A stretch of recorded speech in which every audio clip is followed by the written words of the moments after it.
Hello, welcome to Fresh Death Comics. This is a season 8 premiere for you watching on TikTok. We're going to do a special Irish car bomb drop. Here we go to celebrate this season. Let's go. Ready. You want to count me down? Ready.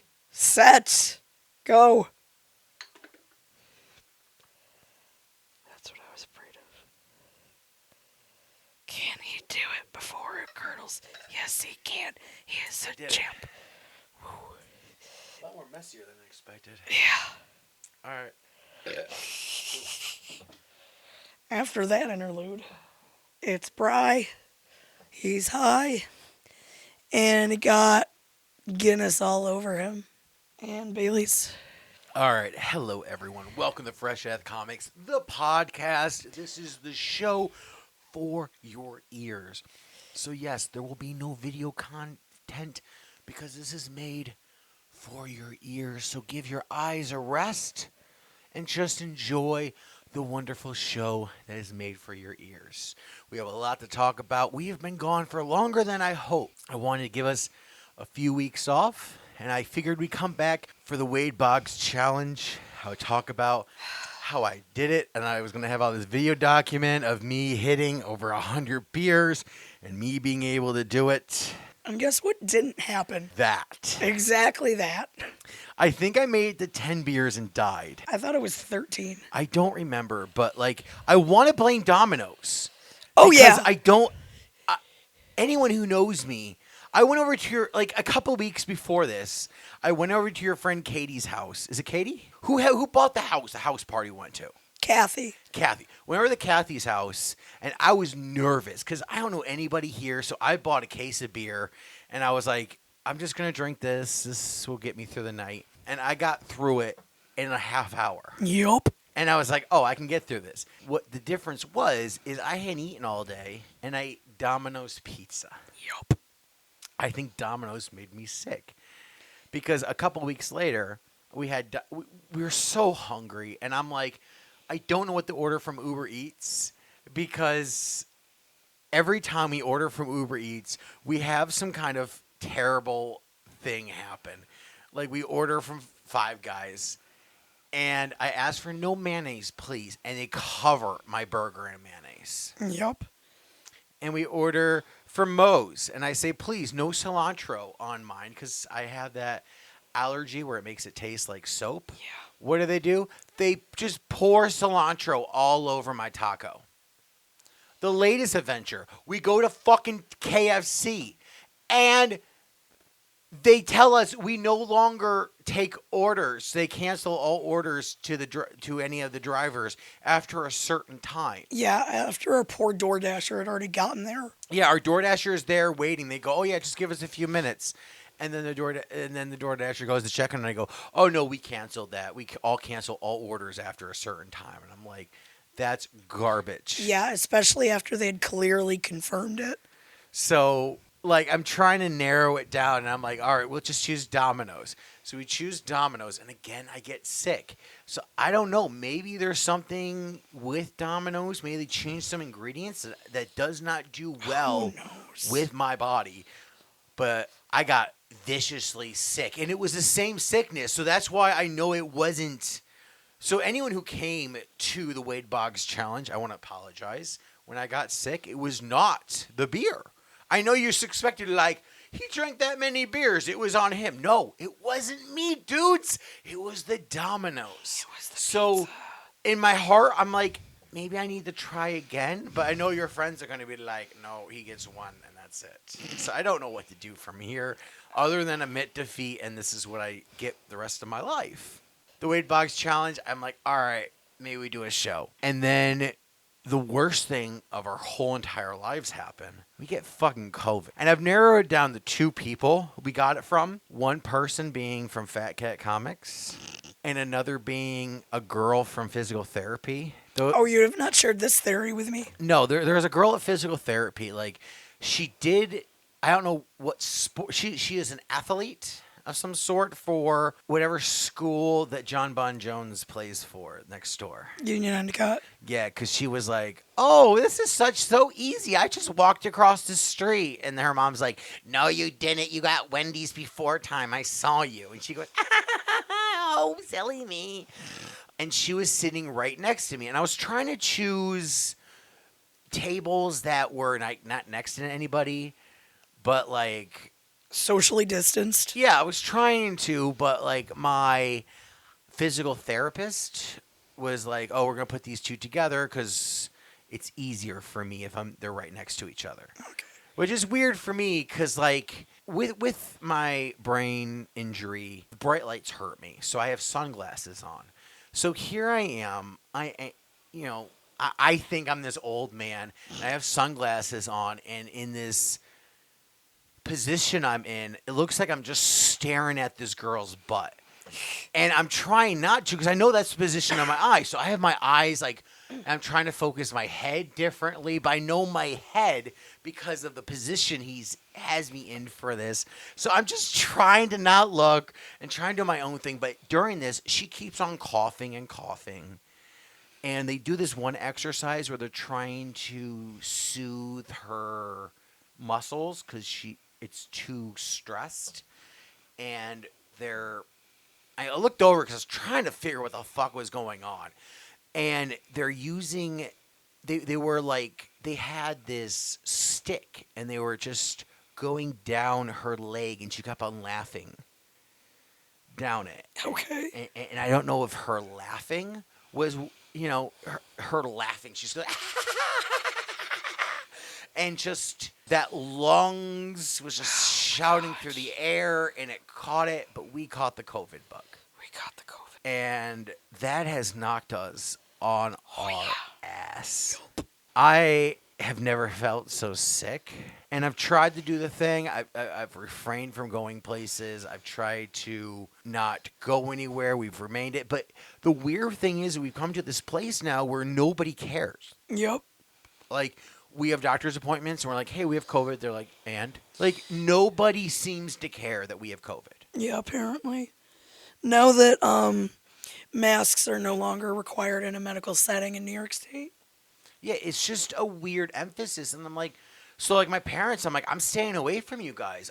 The worst, and my sister, I'm like, "I'm staying away Who's from you." immunocompromised? Yeah. So we've been sick, so we finally feel better. And I'm like, "Amy, I think we should do a show."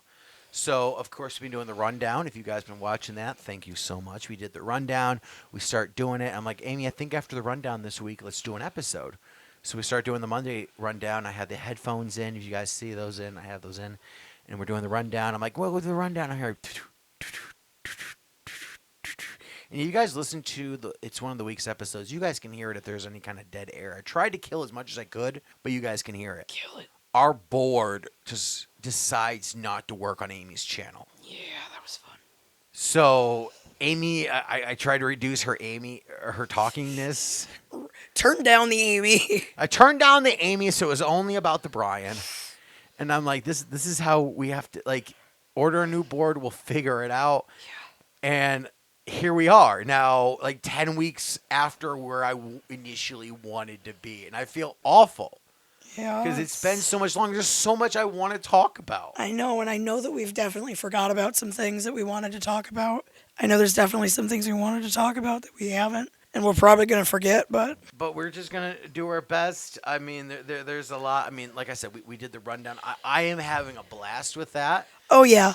Drew came to us in January. Like, I think we just posted the season finale, and I was like, "Amy, you get a couple of weeks off." Because you were at the time, this is what fucking makes me angry. At the time, you were doing 2 jobs. You were working at Studio Numbers. Yep. And you were helping me out with doing Fresh to Death, doing podcasts. Once a month you were doing them. I was like, "All right, cool. We can do this. This is awesome." And then Drew comes to us and he goes, "Hey, I have this idea for the rundown. Can you help out with this?" And I'm like, "This is going to kill Amy, but sure." So I put the Fresh to Death on hold. And then you get sick. And Studio Numbers fires you while you have COVID. And that's what upsets me the most. As this advertising company decides, like, fuck them. Like, I am so, like, I don't know if there's any lawyers who listen to the show, but if you need a case, like, we need. Yeah. I am so upset at this. I just think it's really shitty that they were like, oh, you have COVID. Like, they didn't take into account at all that brain fog is one of the symptoms of long COVID, but like, Which is sure.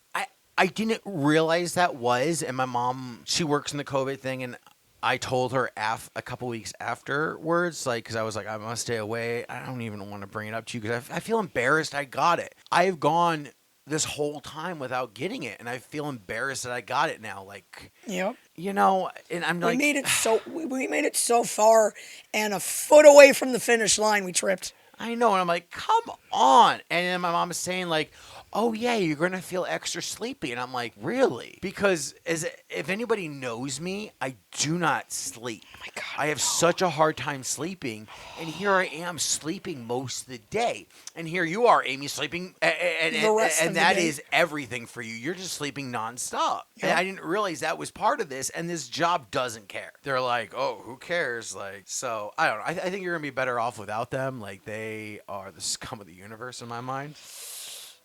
With our partnership with Fat Cats, like it's interesting because with my brain injury, like when it first happened, reading anything was impossible. That's how I knew I had a problem. Is I couldn't read emails. Right after it happened. Right after it happened, I knew I had a problem. I couldn't read anymore, and I couldn't read until May. So I got hurt in February. March, April, May. 3 months later. May is when I was able to put words together and and that was after rehab, physical therapy. Yeah. I was able to read, and I was only able to read digitally. If anyone uses Comixology and you use the thing where they go panel by panel, that was the only way for me to read a comic. And it would usually take me a whole day to read a comic, going panel to panel. Yeah. And here I am now, you know. About 5 years later, I'd say. Yeah, about that. And when Drew came to, and I've been trying to read, especially Power Rangers, doesn't give me a free digital code. Correct. Marvel's the only one who gives me free digital Yes. codes. And I love Power Rangers so much, so I have been trying to train myself, trying to read Power Ranger comics. So that way I could get caught up. And I've been trying. And also Batman books. Because Batman doesn't do it either. And I love Chip Zdarsky. Yeah. And so I've been trying my hardest. And Drew's been recognizing that. Because people come to the shop. And Drew's been like, how'd you read that? You've been doing pretty good. Yeah. And then you've been reading books. We've been talking about it on this show. Yes. And Drew goes, you guys want to do this show for us? And so it's just been this, like, now I'm reading more books than I have in the past 5 years. For real. In 1 week. It's overwhelming at times. Like, by Wednesday, I have such a huge migraine. Yeah. But in the same time, like, I'm doing something I know. It's almost therapy for me, or almost like some kind of, like, brain exercise. I know I'm getting stronger from it. It's I know like training. It or hurts. physical therapy. It hurts. It's mental therapy. And there's some books, like, I'm reading this, and I'm like, I'm not getting it. This is bad. So I have you read it, and you're like, Brian, I don't understand this book. So I'm like, oh, this is just a bad book.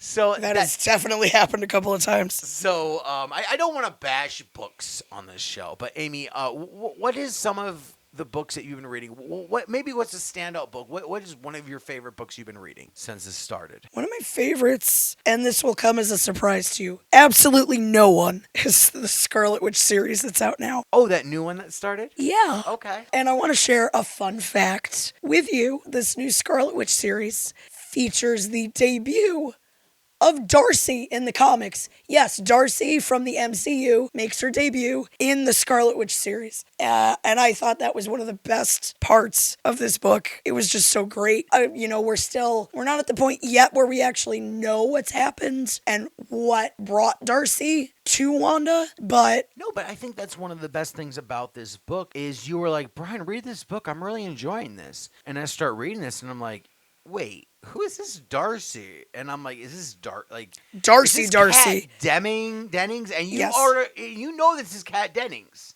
Like, for you, there is no, like, in your mind, there's no difference. Like, yeah.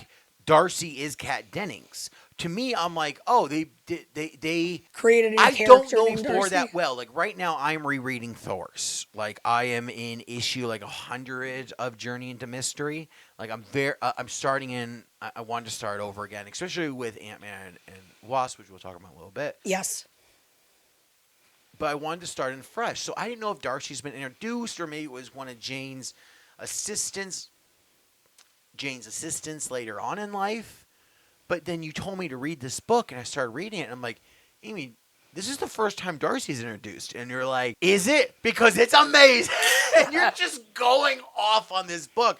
And it's so cool that we're both joining. And that's one thing I love about Marvel is that we both can read a book and join in and kind of go on this adventure together and not really know where it's going. And even though I know House of M and I know Secret Avengers and I know all this other stuff about Wanda, I have no clue what the fuck's going to happen. Yep. And we are on this journey together, and you and me can hold hands and just enjoy. And that's what I think every other comic company needs to understand, that it's not about the lore. It's about the right here and now. Create a story that you and me can enjoy for right now. Yeah. Not only that, but I just really love, I mean, I don't know how far into it you got, B. Luke.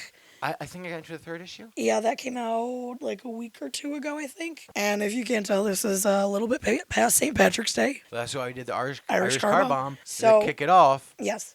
Happy Season 8! Happy St. Patty's Day. One of the things I really liked about it is just this whole concept of like the last door that they have as, you know, a final resort for people who have nowhere left to turn. And in the latest issue, it is kind of mentioned that is how Darcy ended up with Wanda. Now, we don't know what exact circumstances, but she was the one, she came through the door that Wanda created, this portal that now she's having a whole bunches of people come through. Viv Vision, for example, comes through in the second issue and asks her for help. It's really cool, but at the same time, I'm angry. Why?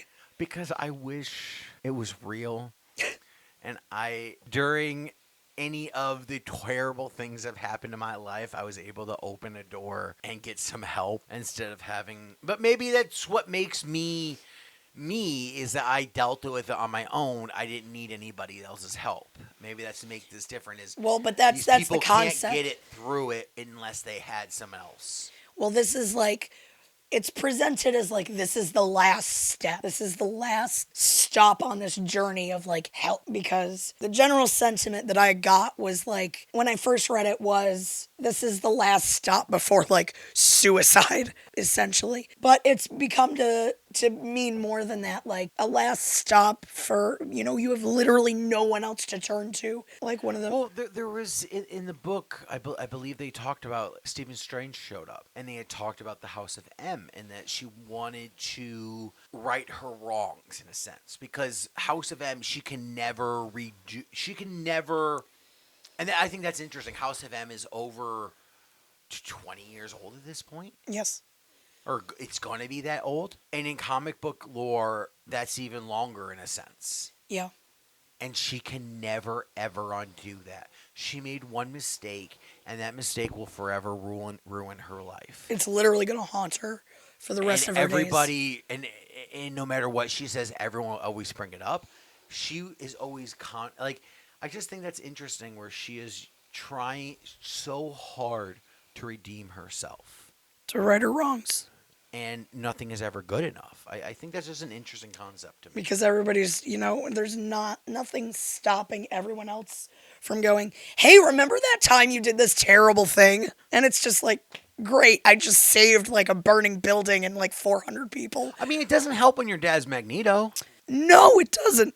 However, she is not him. She is Wanda. But like, I think it's a really great book, and I am surprised how much I enjoyed it. Along with Strange, you had me read that. I need to finish it. Drew didn't get one of the issues in, so I didn't want to get ahead. But I know you finished it. Because Doctor Strange comes out. I think it comes out this week. Doctor Strange #1. Yeah, it should. It's been long enough, I think. You really love that book. I did. You know what book I've been really enjoying? Which one? I know you're gonna be like, "Oh, it's Spider-Man." Honestly, Well, now, yeah. I'm not enjoying Spider-Man. I don't. Bullshit. I'm enjoying Spider-Man as just like a fan of Spider-Man. I'm just invested in the story. Sure, let's see where it takes it. But I can't tell anyone else to read this book because I don't like what's going on. I don't like that they've jumped so long in the future and that MJ's not with Peter. I don't like that stuff. MJ and Peter, they need to be together. They're a team. They need to build themselves up. That's just how I feel. And that they're not doing this right now upsets me. The book I'm really liking, What is it? it's Superman. Like Action Really? Comics Superman. I love this whole idea of like. He said while wearing a Superman shirt. Oh, yeah, I'm wearing a Superman shirt. On brand, at least. No, but Superman, like I've always liked Superman, but I've never been able to like jump in and read Superman because I'm like, oh, there's all these things I gotta know. Like I know they did the DC Rebirth, and that was easy to kind of jump in. And I've been trying to dip my toes in, but it's just been not written well. Like I haven't really enjoyed the stories, and I've just been following along, but more like you're on Wikipedia following along. Like I look through the issues going, all right, this is what happened. Or I'll go to Midtown going, oh, okay, that's cool. Yeah, and then you're But like, now I don't this- need to read the book. And then Dawn of DC happens, and I'm like, all right, cool. Maybe something cool will happen. Let's see what happens. Yeah. And I think I like this new concept that before this happened, Superman revealed his identity to the world. He was like, I am a world icon. I represent the world. I want everyone to know that Superman is Clark Kent. Everyone knows who I am. And I was like, all right, cool. This is where we're going. Dawn of DC starts. Lex Luthor goes, no.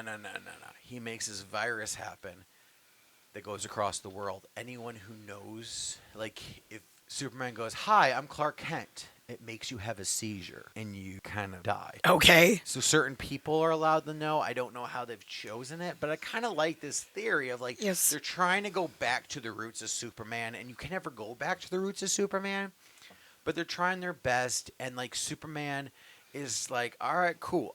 I'm fine. I'll go back to being Clark Kent. That'll be cool. Me and my son can do Avengers together. And then there's that whole thing with John Kent because it's been there. John Kent is bisexual. Yes. I remember you telling me And this. he is outed. So they made Superman gay. It's been known that Superman is dating a gay man or gay boy named Jay. The whole world Okay. knows this, that Superman is dating Jay Nakamura. Lex Luthor comes across and does this whole beam to make the whole world forget that Clark Kent is Superman. If Clark Kent is not Superman, John Kent is not Superman. That means Jay Nakamura is dating Superman, but Jay is not dating John Kent. If people find out that John and Jay are dating, then they'll cause them to have a seizure as well because they discovered the identity. All right. So Right? Lex Luthor is not only evil, he's homophobic. Correct. Like that whole fucking thing. Like to realize what you've done. Because Superman has outed himself. Superman said, hi, I've outed myself. I am Clark Kent and I am Superman. His son obviously goes, well, there's no reason for me to have a super identity. Clark Kent or John Kent is also Superman. And as Superman, I love this man. So in the world that you know of, think about like celebrities that you know of if you know their celebrity names. Mm-hmm. Like, you know, Eminem, for example. Yeah. Eminem is dating this person. Yeah. And then you find out like, oh no, Marshall Mathers is dating this person. Like, who the fuck is Marshall Mathers? Yeah. Like, you don't know that Marshall Mathers is Eminem. Right. Like, that's such a cool concept for me. And I really hope, like, in the Adventures of John Kent, they really, like, they start to do that in issue 1 where Jay's like, yo, we're dating, bro, and no one can know. I have to do this in secret. I have to date you in secret.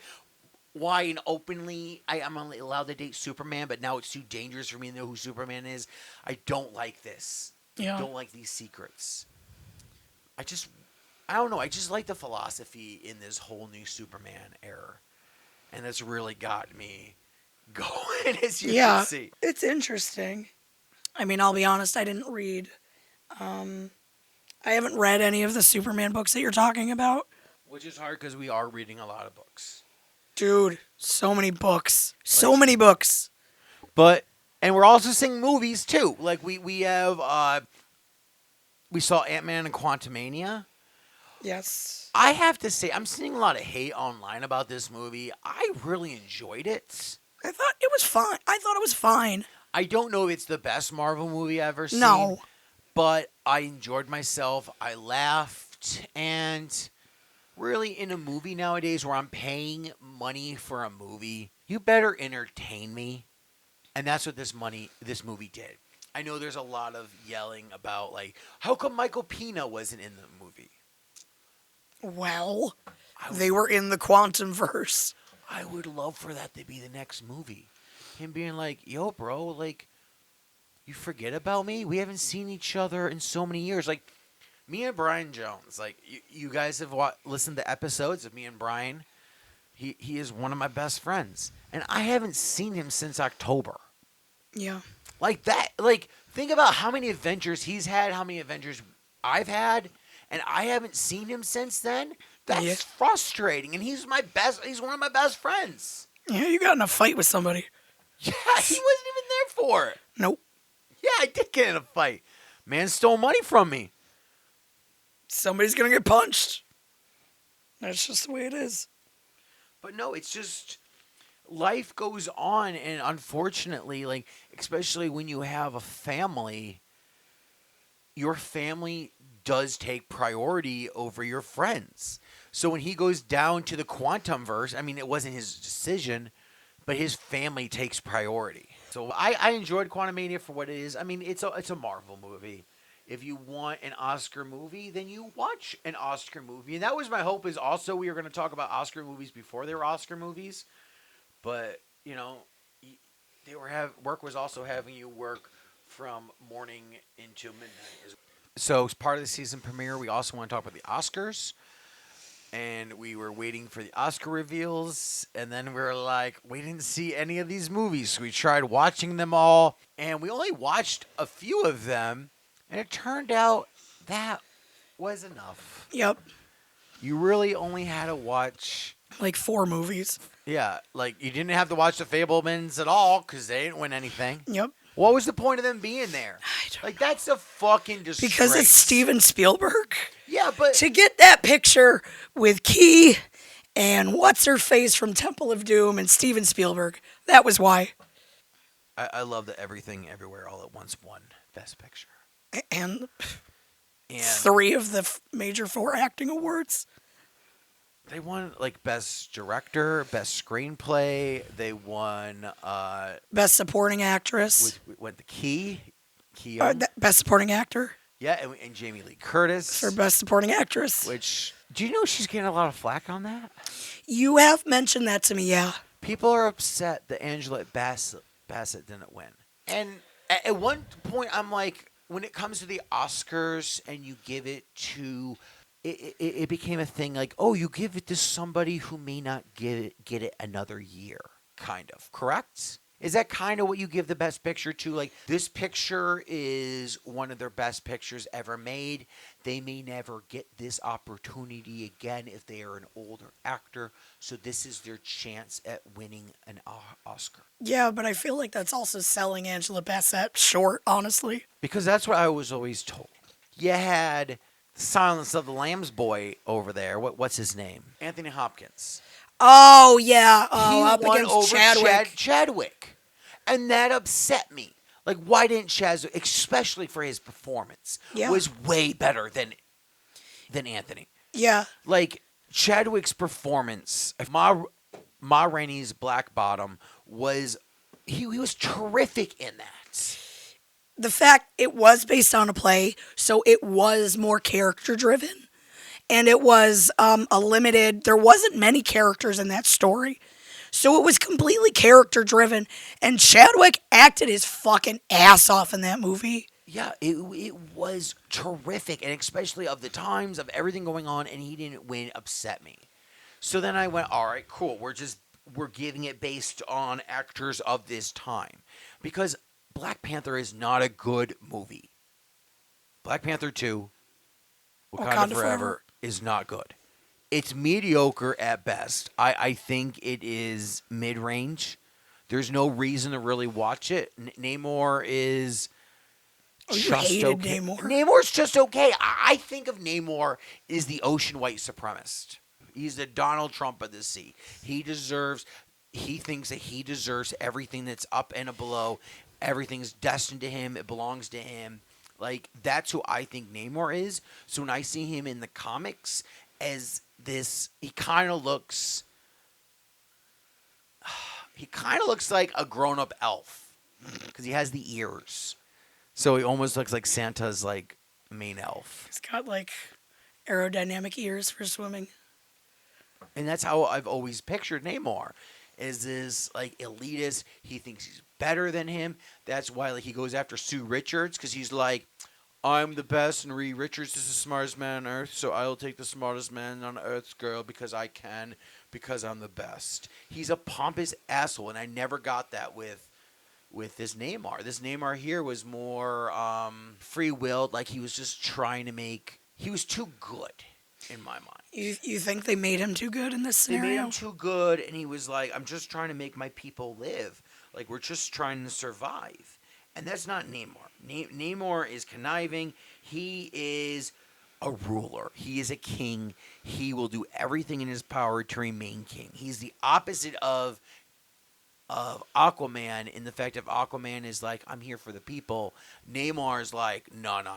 I'm here for me, dog. I'm here for me. I will do everything in my power to make sure you know it's all about me. Like I said, he's the Trump underseas. I've got the best civilization of all time. It's under the sea. You can take a little ship there, and you can fly, and you'll stay at a beautiful, beautiful resort. It's beautiful, magnificent, magnanimous. No more Trump. Exactly. So, Brendan Fraser. Brendan Fraser. I love him. He won Best Actor for The Whale. And that movie, if you haven't seen it, it is a powerful movie. I love this movie. Like, I don't know how, like, when I say I love this movie, it is a powerful movie, but it's not like one I can watch It's over not and over a again. feel-good movie by any means, obviously. I mean, subject matter alone, like, that's, you pardon the phrase, you really have to have a stomach for it. It is powerful. Do you know this movie's been getting controversy, though? Brendan Fraser won, and he wore a fat suit for it. Yes. And people in the Dove industry have been saying, how dare Brendan Fraser wear a fat suit? And I was like, I thought about it, and I was like, if you cast me in the role, and I'm posting a video on TikTok, so please look.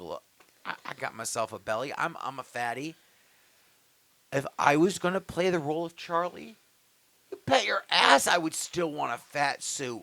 Because all I'm going to hear is like, so you play the fat man so well.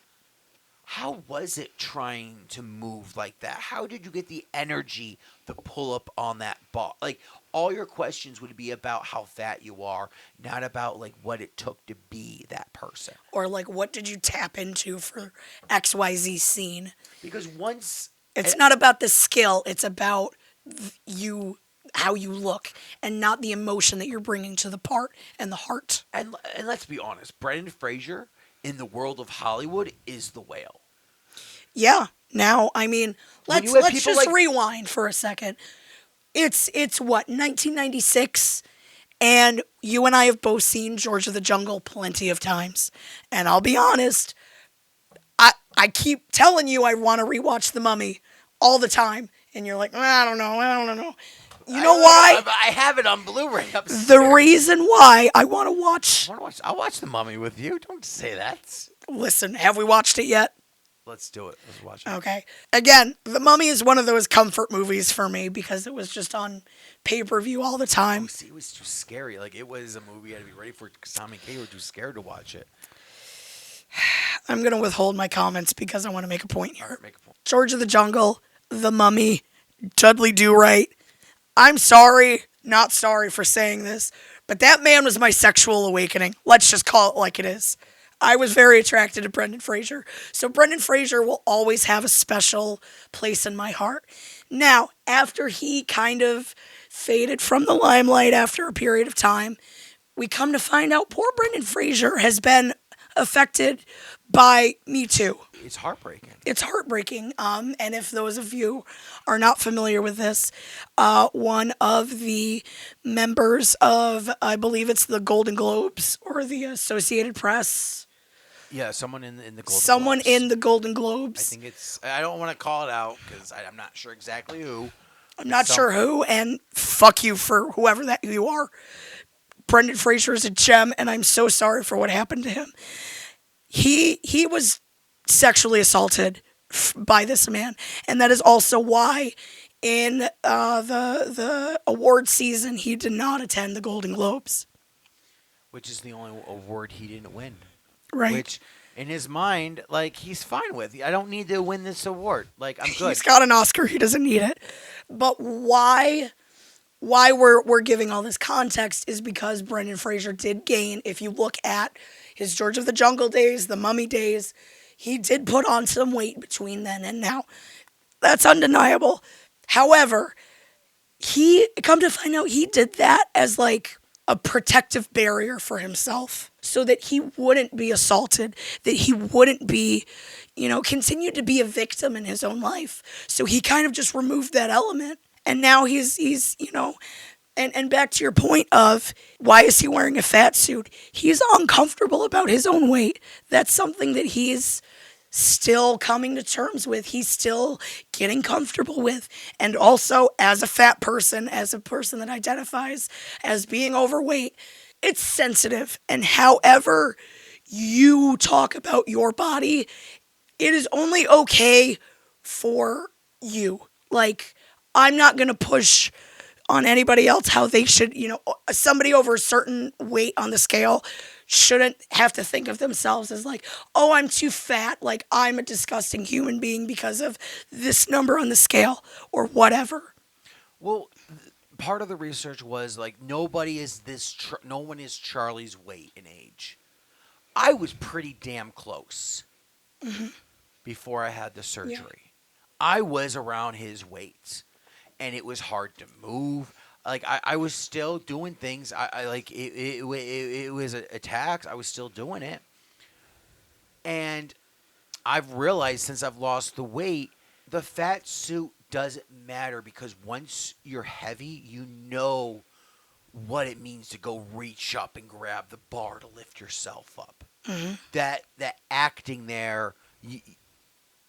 It is fine, and he wanted to be about the acting, not himself. Because all his questions are going to be about, man, you really got fat for this role, like, man. Because look at what's his face, Christian Bale. Yeah. Everything is like, oh, you lost so much weight for this role. How did it feel when he gained weight? Yep. That would have been every single question. And it's bad enough now. The questions are like, how do you feel about being a gay man? He's like, Charlie is more than just a gay man. He is a father. He's a teacher. He is a man who is just trying to live.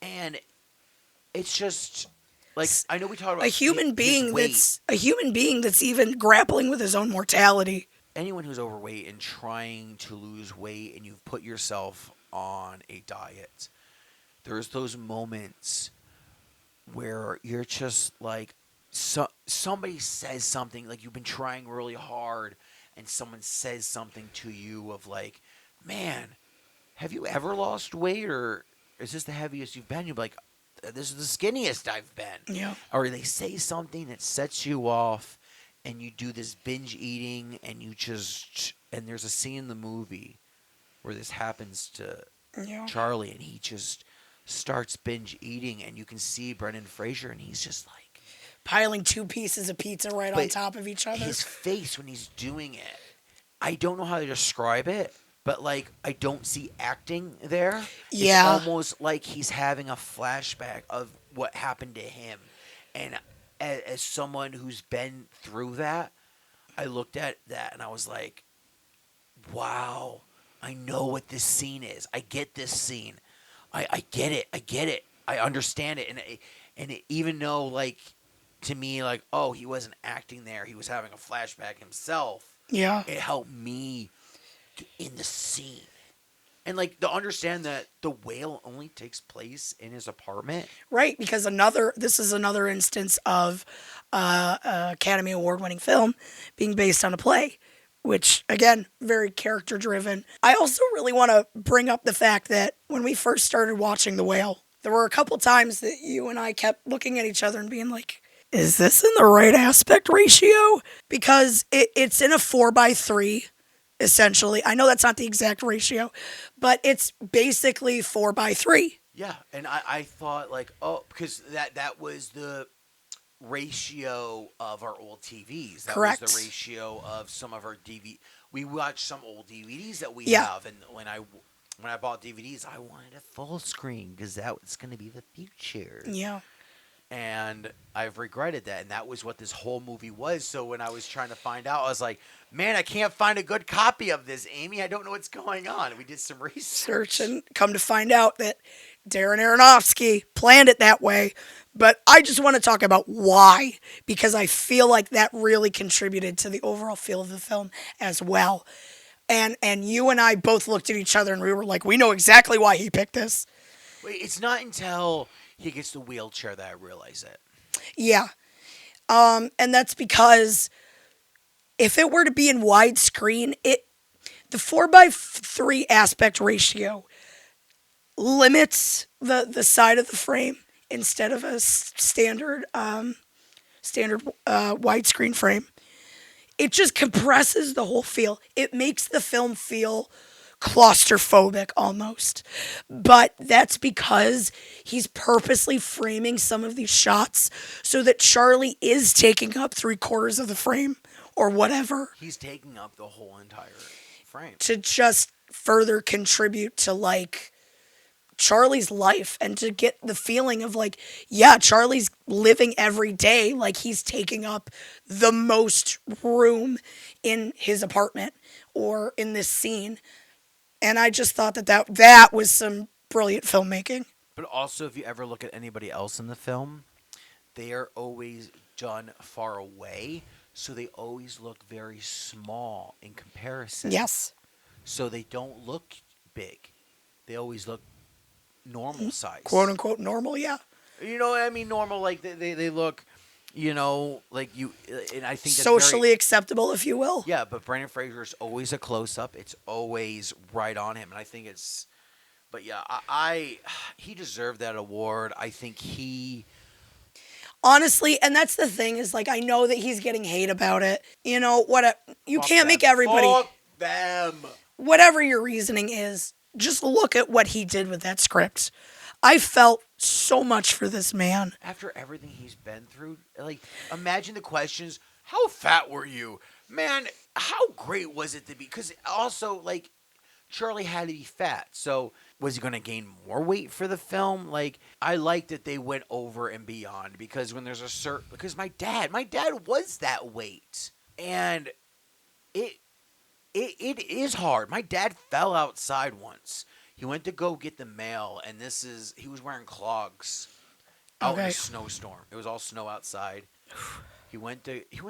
I forgot. He was going somewhere. I think he would get money out of the ATM or something. I don't remember. He went outside with his clogs out in the snow, and all of a sudden, I heard, "Oh, Brian!" I go outside, and my dad is on the ground, and I'm like, "How do I get him up?" And so I go and get a chair, and my dad's got clogs on, so he's just sliding across. I'm like, take off your clogs, dude!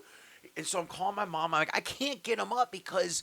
And it was literally like watching, flailing. Like, I can't pick him up. Like, I can't move him. Yeah. Like, they did it perfectly. Like, how it is to live with someone who is that size. I never once got, like... they were fat shaming or like it was done appropriately and to a point of what it is to be with someone of that size. And I love this movie. Like it's still not my number one film of the year, But just because I can't watch it nonstop. Like I feel like a number one film of the year should be a film that I go back to and I can just watch it and be like, man, you know what my number one film was? Let's watch this right now. Which I think is unbearable weight of massive talent with Nicolas Cage. You know, anyone wants to come over, we will watch this movie. We will have fun. The Whale is number 2 because I think it's that great. But that's the only reason it's number 1 because I can't watch it. Not like everyone who wants to come over to my house. I cannot watch it with all y'all. Maybe we can do one big screen it. No, I don't even think I want to because I'll be crying too much. I don't want to cry in front of all y'all. I mean, we could. I don't want to cry Listen. in front of people. I am a boy. Pod people, let us know. Best Picture, again, as we said, was Everywhere. Everything, Everywhere, All at Once. You That's keep it. trying to call it. I don't Everywhere, I cannot everything. Say the name of the movie. My brain is broke. I can't do it. Again, that's one, I would say that's, we made sure to watch Everything, Everywhere, All at Once before the Oscar nominations came out. And honestly, that was one that I was so glad that we did. I don't think it was the best movie of the year. I know everyone's gonna hate me on it. But See, I think I disagree with you. I think it absolutely deserved to win Best Picture and literally all of the awards. I will stand by the fact Jamie Lee Curtis won an Oscar. Finally. Because honestly, who else could pull off Hot Dog Hands? Angela Bassett, I'm looking at you. No, I'm kidding. You know what I think the reason why I don't like the movie is because people hyped it up too much. I saw TikToks, and I don't want to be spoiled, where everyone was talking about it being a multiverse movie of the A24. And so I thought it was a multiverse of their studio. Yes. And I thought it was going to be a continuation of Midsommar and Hereditary, and this movie was going to be like this branching between the two in addition to the story itself. And it wasn't. It was just its own film. So on its own right, it's great. But I think I expected more out of the film, and I think that's what. Well, it sounds like that you set yourself up for. I think I did. I think I ruined it for myself. I think you ruined it for yourself. Because it's a great. Because it is there a great is. movie. It's a great movie. It is a great movie, and I feel that there's so many layers to the film, and like I just need to share this because I've thought about this so much myself. Is when I believe it's Key, her husband, who says this to her. You know, we've looked through all of the universes where all of the Evelyns are, and you are the only one that can help us. And why is it that you're the only one that can help us? Because you're mediocre. You're mediocre at everything. And honestly, that is how I felt about myself for so long. Sorry, I'm getting choked up a little bit, guys. I just feel like I don't have my one thing that I'm really good at. I feel like I'm very mediocre at a couple of things. So as someone who kind of identifies as being mediocre, I felt very seen. I think that you're okay the way you are. I mean, we've talked about it, like, in a different universe, or even went back in time, would we be together? If you knew me from 10 years ago, would you date me? And you've been like, nah. I can tell you for a fact, no.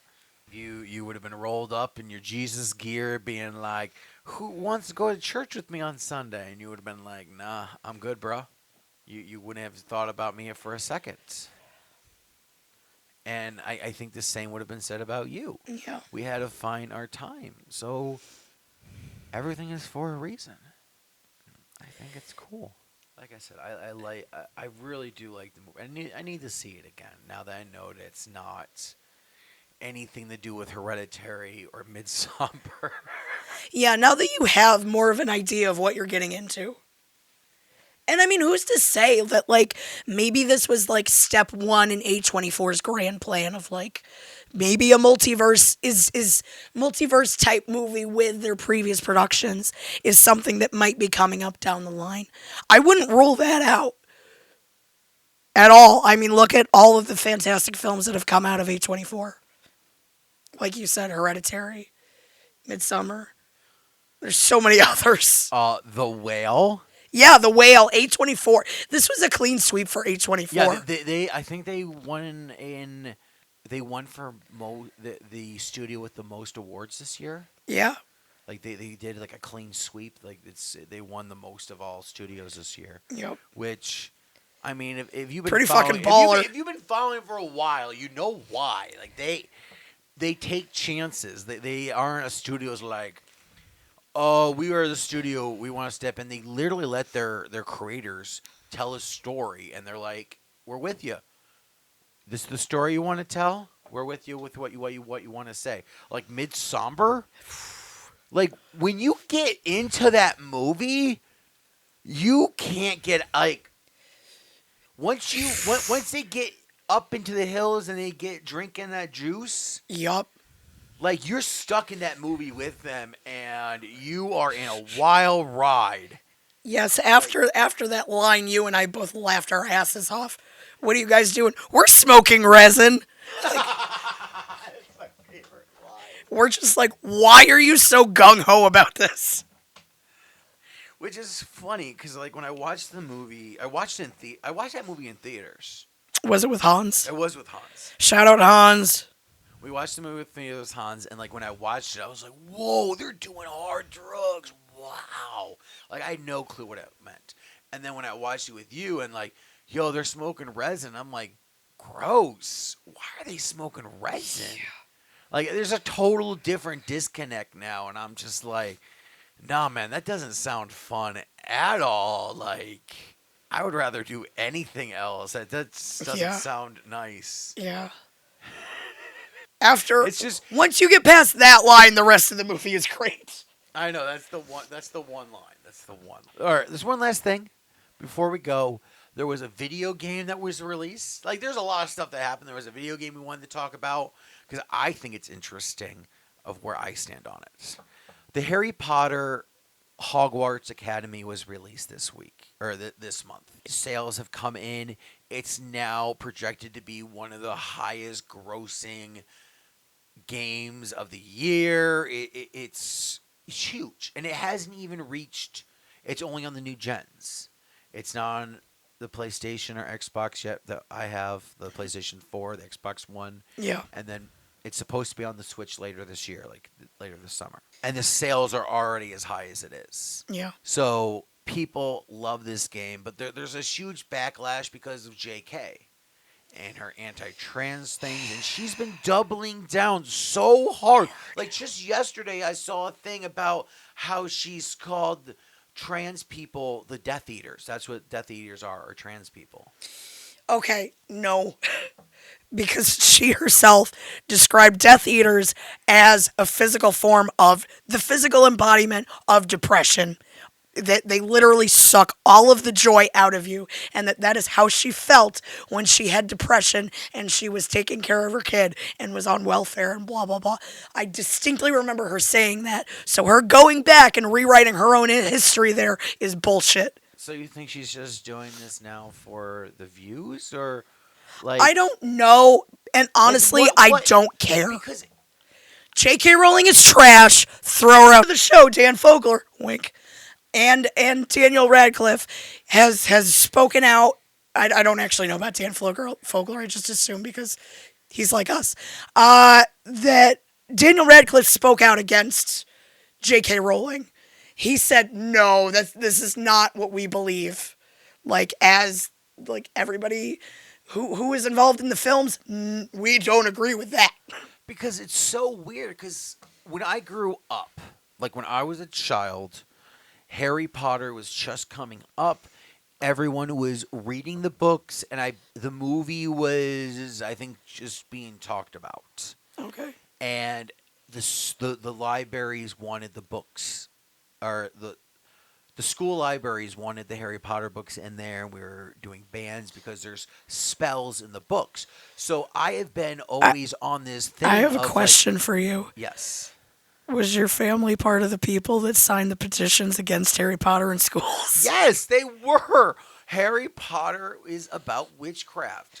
And- With and- his witchcraft, it's bad. So when the movie came out, I wasn't even allowed to watch the trailers to it because that was welcoming Satan through our television screen.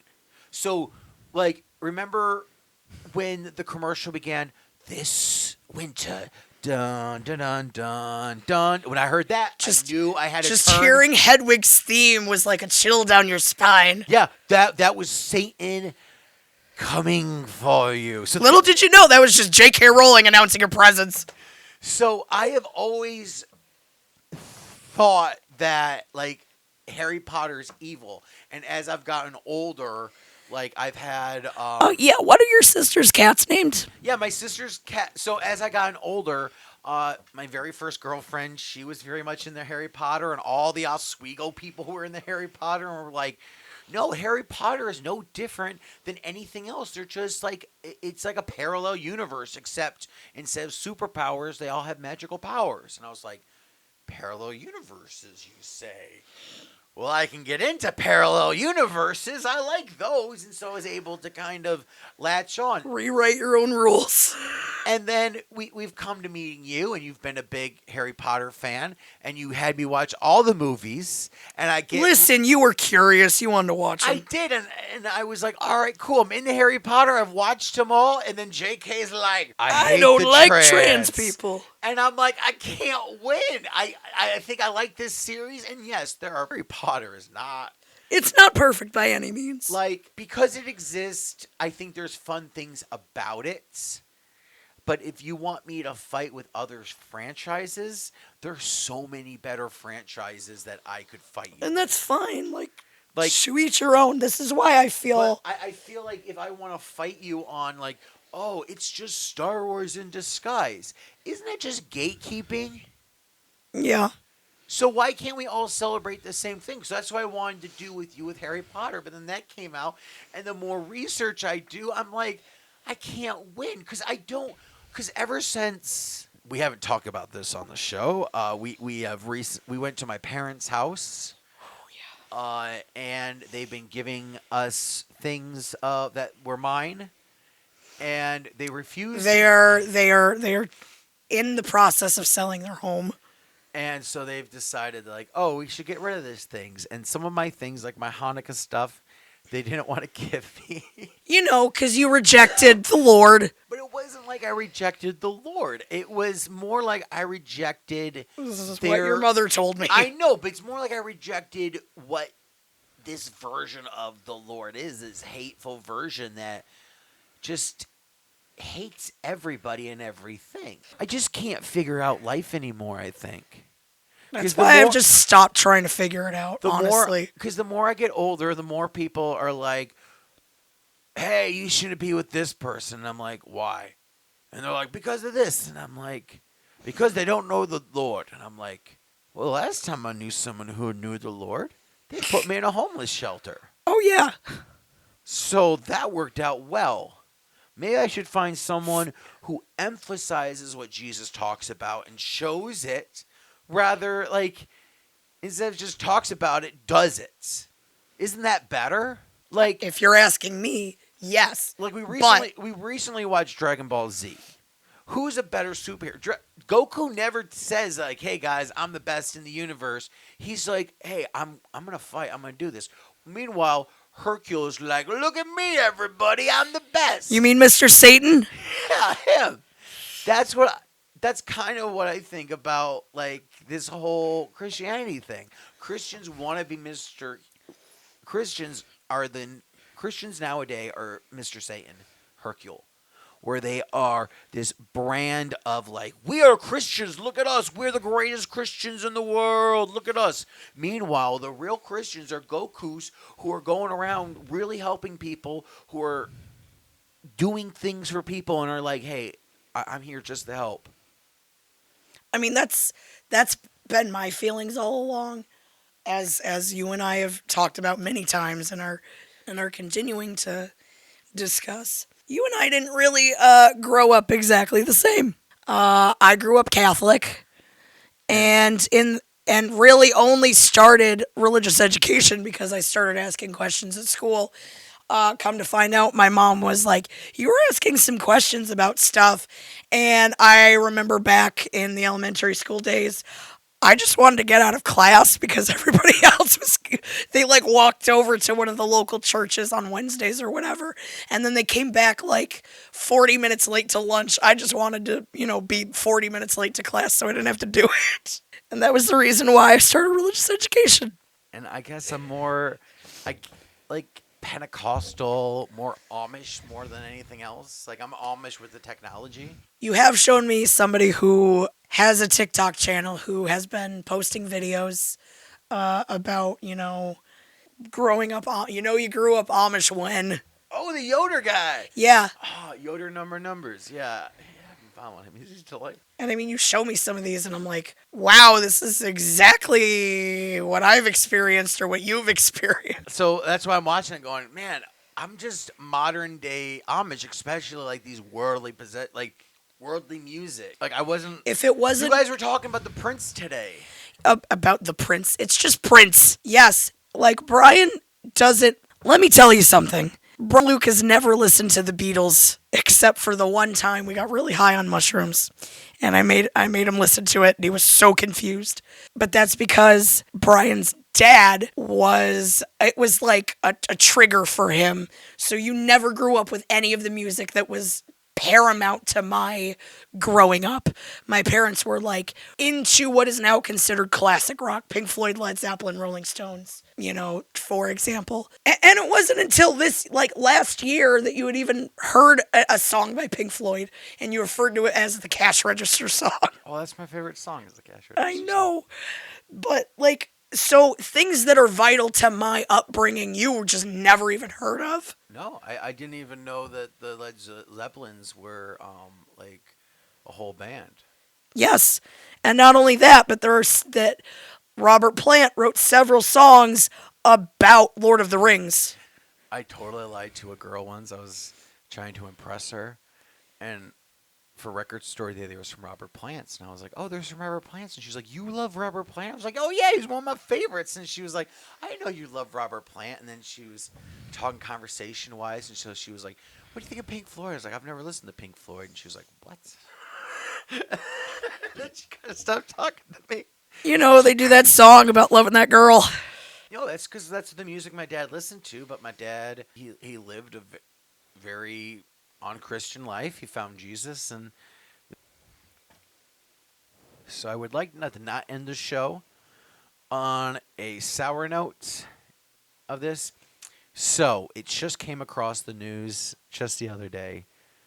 My favorite TV show of all time is coming back for one more movie.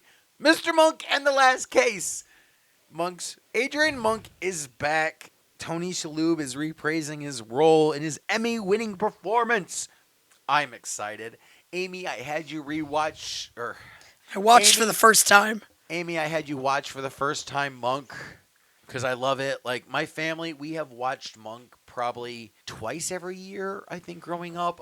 My friend Chris Hoffman, we would watch Monk like every other weekend. He would spend the weekend at my house, and we would just watch Monk nonstop.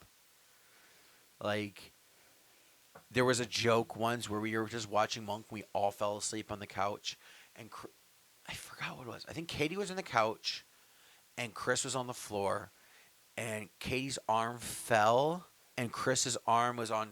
His arm went on top, so it was like they were holding hands. And when they woke up, I was like, "Oh, that's so cute. You guys slept together." And they were so upset at that. They both were upset at that. I can't understand why. Needless to say, they were both married different. I just wanted Katie and Hoffman to marry each other, so that way. Spoiler alert, that did not happen. It did not, no. And they both married awesome people. Like, Rebecca's awesome, and so is Ryan.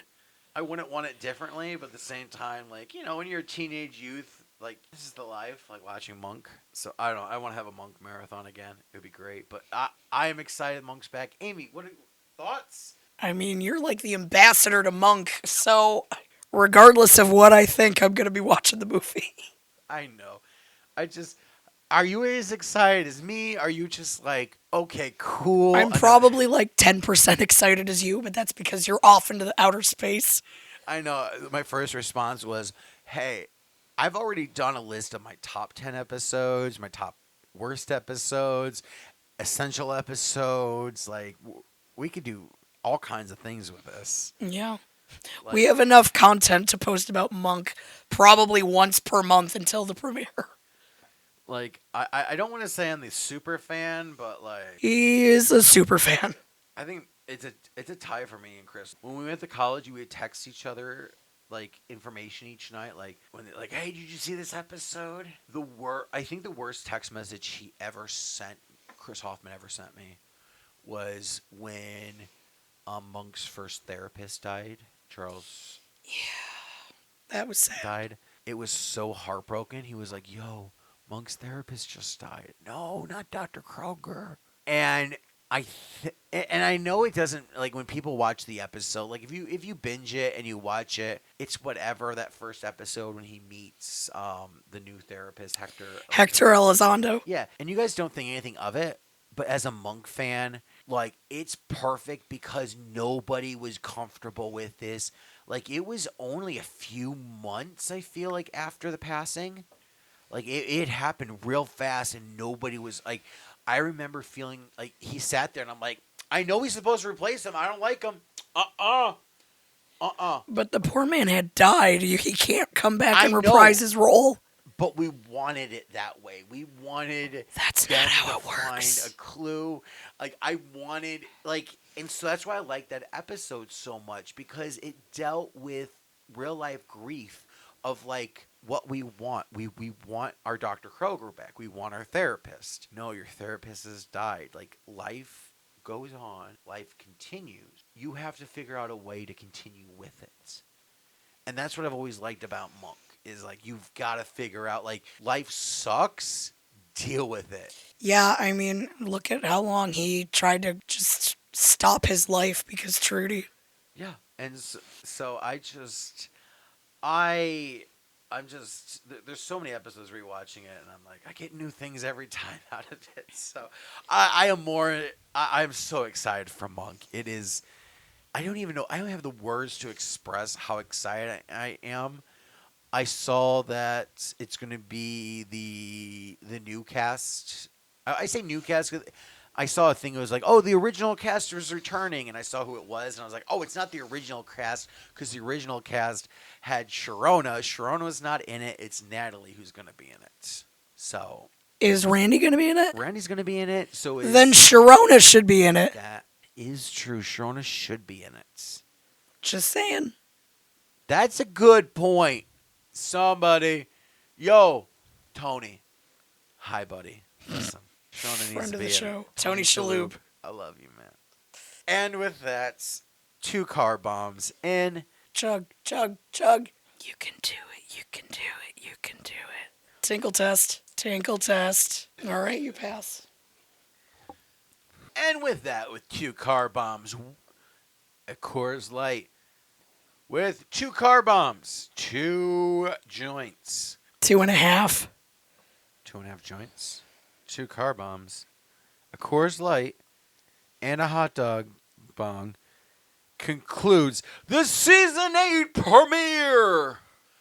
Wow. We'll be back in a couple of weeks from another episode. Thank you guys so much for watching. We'll be back soon. Like, comment, subscribe. A little secret for you guys. If you comment in any of our Facebook or TikToks with I love hot dogs, it will put you in for double votes for our giveaway with Fat Cats. Double entries. Double entries. We're doing a special giveaway with Fat Cats. We filmed it. I love you guys and the podcast so much. I want to do something special with you guys. So you made it this. Thank you. You guys made it this long. I want to give you entries. So all you gotta do is just put I love hot dogs. Now, if you're vegan and you're like, I don't want to put that, just put I love vegan hot dogs. Totally fine. That's totally Also fine. acceptable. That's acceptable. Or vegan hot dogs work, right? Yeah. If you didn't want, if hot dogs aren't okay. Yeah, that works. That it's just something that would let me know that you guys were listening to this episode. I'll put you in for double entries for this awesome. I'm going to just tell you. We talked to Drew. We're getting the 1 in 10 variant for Berserker. So we're going to give that away. Issue 9. Yeah, we're going to give that away for the rundown. But we're going to give it, you guys some special entries. But the only way I can keep track of it is through the social medias. So TikTok, Facebook, just comment, I love hot dogs, or I love vegan hot dogs, and you get double entries. I want to do something special since this is season 8 premiere. This is just for you guys. I love your faces, and we'll see you next time. Bye, everybody. Bye. That's for the rundown. You can't do that this time. Do something different. It's a jungle out there. Boop, boop, boop. Disorder and confusion everywhere. Bow, bow, bow, bow, bow. No one seems to care. Well, I do. Who's in charge here? It's a jungle out there. You remember when we were singing the theme song in baby voices? Disorder and confusion everywhere. It's confusing. Everybody hates me, but I'm just a baby. Why do people upstairs so mean? I don't know, but everybody mean. Why Randy Newman? I could be wrong, though. But I don't think so. I don't think so. It's a jungle out there. Do. Bong. Bye, everybody.